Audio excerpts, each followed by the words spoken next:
Ideally तो देखिए मतलब I am a supporter of Congress, तो आइडियली अगर आप देखिए तो राहुल गांधी को एक चांस मिलना चाहिए। मतलब being a citizen of India I will vote to Rahul Gandhi. Bharat जो यात्रा कर रहे हैं राहुल गांधी, इस समय आगरा में हैं, उनके साथ अखिलेश भी आ गए हैं, केजरीवाल भी आ गए हैं, तो क्या मोदी को टक्कर दे पाएंगे? नहीं, उत्तर प्रदेश में योगी के अलावा कोई और आ ही नहीं सकता है। चाहे सपा सरकार आ जाए, चाहे आप आ जाए, चाहे तीनों लोग मिल जाए, क्योंकि पिछले 5 वर्षों में जो योगी ने काम किया है वो सपा सरकार ने अपने 10 साल या 15 साल के कार्यकाल में नहीं किया है। तो चाहे वो लोग एक साथ इकट्ठे हो जाएं, चाहे अलग अलग आए, उनका वोट बैंक जो है वो बहुत कम हो गया है और बीजेपी ही जीतेगी यूपी में। राम मंदिर भी बनाया, 370 भी हटाया है। अगर आप विकास की बात देखें तो जम्मू एंड कश्मीर में आप कहीं भी जाके अगर खड़े होंगे तो आपको दिखेगा पिछले साल से अब इस साल में कितना फर्क है।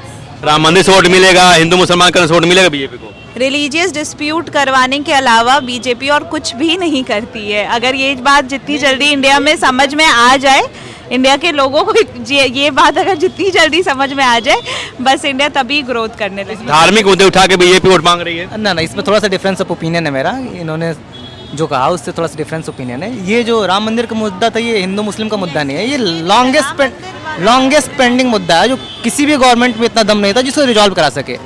बीजेपी ने इसको रिजॉल्व कराया। सेम है JNK में जो 370 का मुद्दा था, वो सदियों से चला आ रहा है। राजीव गांधी ने बहुत पहले ही वहाँ पे वो चीज़ हटाई थी, उसके बाद उन्होंने ताला खुला था वहाँ। लेकिन हाँ, ये आप जो कह रहे हैं कि बनाना और राम मंदिर बहुत अलग चीज़ थी, इसको हिंदू मुस्लिम से आप नहीं रिलेट कर सकते हो। वही कह रहे हैं, JNK में भी 370 था, उसको स्पेशल स्टेट का दर्जा मिल रखा था, काफ़ी टाइम तक चला आ रहा था। कोई भी गवर्नमेंट उसको हटाने में इंटरेस्टेड नहीं थी। उस पर पॉलिटिक्स होती थी, राम मंदिर पर पॉलिटिक्स, 370 पर पॉलिटिक्स होती थी। वो पॉलिटिक्स का ही खत्म, मुद्दा ही खत्म हो, क्योंकि इसको रिजॉल्व कर दिया वंस एंड फॉर ऑल। तो हाँ ठीक है, काम तो किया है। बाकी जो बेसिक इंफ्रास्ट्रक्चर का डेवलपमेंट है उस पर काफ़ी ही ज़्यादा काम किया है बीजेपी ने। इतना अच्छा काम किया है कि मतलब पास में कोई गवर्नमेंट उतना करीब गई ही नहीं है प्रोजेक्ट्स को इनिशिएट करके कंप्लीट करने में। बीजेपी, हाँ जी। क्यों बीजेपी? बीजेपी ही जीतेगी क्योंकि काम उसने बहुत अच्छा किया है। पिछले 10 सालों से कंटिन्यू उसने काम जो किया है, वैसा काम अगर हम कांग्रेस में देखें तो 20-25 सालों में हुआ है। तो ऑब्वियसली अगर काम हमें तेज चाहिए तो बीजेपी को ही वोट देना चाहिए। और दूसरी चीज़, जो इंटरनेशनल लेवल पे हमारी छवि है वो बहुत ज़्यादा तगड़ी हुई है, वो बीजेपी की सरकार में ही हुई है। क्या लगता है 2024 में, क्या लगता है आपको?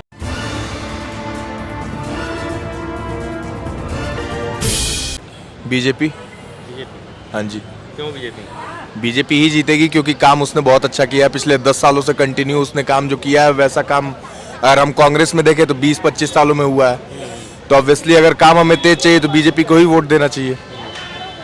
और दूसरी चीज़, जो इंटरनेशनल लेवल पे हमारी छवि है वो बहुत ज़्यादा तगड़ी हुई है, वो बीजेपी की सरकार में ही हुई है। क्या लगता है 2024 में, क्या लगता है आपको? आइडियली तो देखिए मतलब I am a supporter of Congress, तो आइडियली अगर आप देखिए तो राहुल गांधी को एक चांस मिलना चाहिए। मतलब being a citizen of India I will vote to Rahul Gandhi.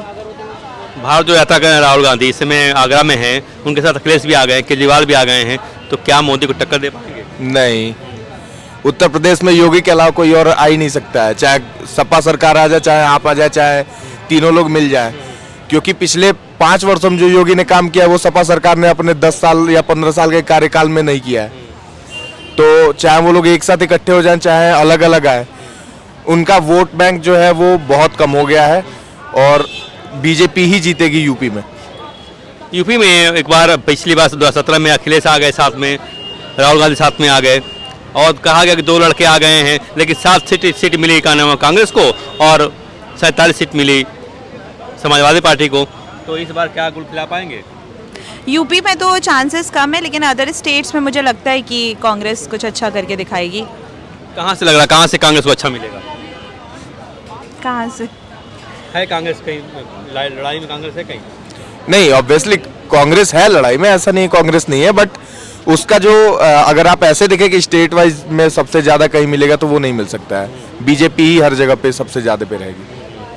इस बार जो ममता बनर्जी करेंगे 40 पार नहीं हो पाएगी कांग्रेस, तो क्या 40 पार कर पाएगी कांग्रेस से? वाकई में ममता बनर्जी बंगाल, ममता बनर्जी कह रहे हैं कि राहुल गांधी इस बार 40 पार नहीं कर पाएंगे। तो नहीं कर पाएंगे। ममता बनर्जी कह रही है तो बनर्जी का सही कह इस रही है। बाइट से तो मतलब वी आर नॉट फेमिलियर कि अगर उन्होंने ऐसा बोला है, क्योंकि वो तो खुद कांग्रेस को बहुत ज़्यादा सपोर्ट करती हैं, तो आई डोंट थिंक सो कि कोलकाता से या वेस्ट बंगाल से कोई और, वेस्ट बंगाल में तो कोई नहीं आ सकता है, जैसे यूपी में कोई बीजेपी मतलब बीजेपी को रिप्लेस नहीं कर सकता है फॉर अ टाइम बिंग, तो मेरे को लगता है कोलकाता में भी वेस्ट बंगाल में भी कांग्रेस बीजेपी का तो कोई चांस नहीं है। बीजेपी ने 18 सीटें जीती वहाँ बंगाल में।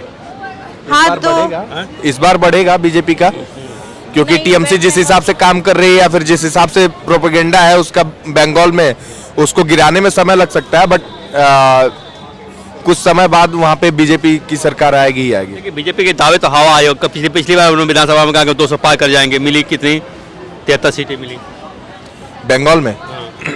तो बंगाल में वहाँ पे एक्चुअल में क्या है, आप अगर देखेंगे तो वहाँ टीएमसी पिछले 25 सालों से है, तो अगर 25 साल से नहीं 15 साल से। ठीक है बोलिए।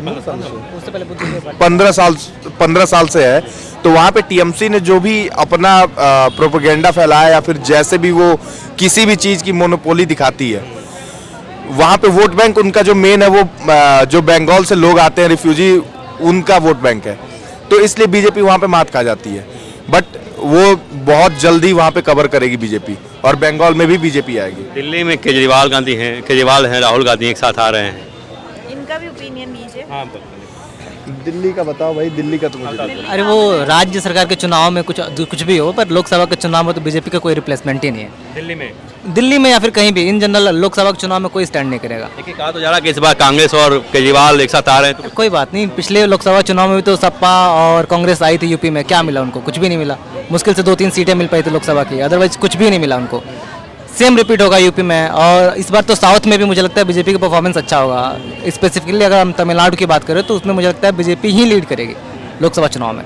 राज्य सरकारों के चुनाव में कुछ हो सकता है, बट ये जनरल इलेक्शन में तो बीजेपी। तमिलनाडु में बीजेपी बहुत कमजोर है, अगर AIADM के साथ आती है। इस बार डिफरेंट होगा। इस बार अन्नामलाई जो है ना, एक वहाँ के जो बीजेपी के नेता है, काफ़ी अच्छा काम कर रहे हैं, इनका हमने देखा है। हाँ, जो वहाँ पर बीजेपी के प्रदेश अध्यक्ष हैं, काफ़ी अच्छा काम कर रहे हैं और लोगों में जन समर्थन है बीजेपी के लिए।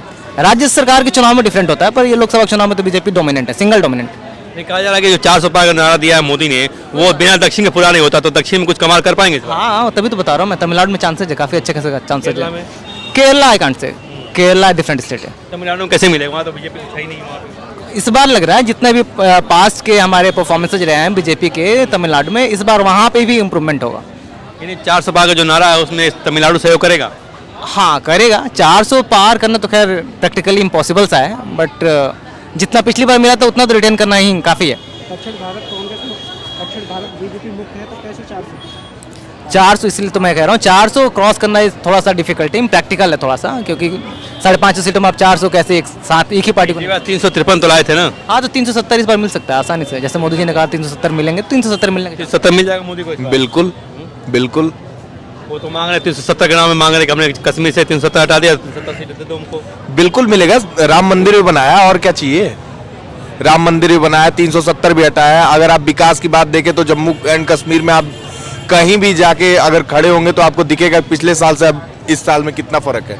राम मंदिर से वोट मिलेगा, हिंदू मुसलमान का वोट मिलेगा बीजेपी को। रिलीजियस डिस्प्यूट करवाने के अलावा बीजेपी और कुछ भी नहीं करती है। अगर ये बात जितनी जल्दी इंडिया में समझ में आ जाए, इंडिया के लोगों को ये बात अगर जितनी जल्दी समझ में आ जाए, बस इंडिया तभी ग्रोथ करने लगे। धार्मिक मुद्दे उठा के बीजेपी वोट मांग रही है। ना, इसमें थोड़ा सा डिफरेंस ऑफ ओपिनियन है मेरा। इन्होंने जो कहा उससे थोड़ा सा डिफरेंस ओपिनियन है। ये जो राम मंदिर का मुद्दा था, ये हिंदू मुस्लिम का मुद्दा नहीं है, ये लॉन्गेस्ट पेंडिंग मुद्दा है, जो किसी भी गवर्नमेंट में इतना दम नहीं था जिसको रिजॉल्व करा सके।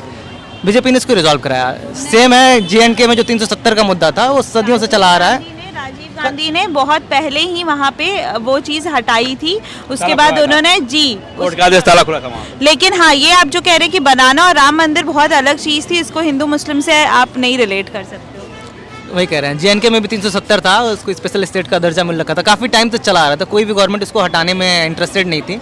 उस पर पॉलिटिक्स होती थी, राम मंदिर पर पॉलिटिक्स, 370 पर पॉलिटिक्स होती थी, वो पॉलिटिक्स का ही खत्म, मुद्दा ही खत्म हो, क्योंकि इसको रिजॉल्व कर दिया वंस एंड फॉर ऑल। तो हाँ ठीक है, काम तो किया है। बाकी जो बेसिक इंफ्रास्ट्रक्चर का डेवलपमेंट है उस पर काफ़ी ही ज़्यादा काम किया बीजेपी ने, इतना अच्छा काम किया है कि मतलब पास में कोई गवर्नमेंट उतना करीब गई ही नहीं है प्रोजेक्ट्स को इनिशिएट करके कंप्लीट करने में।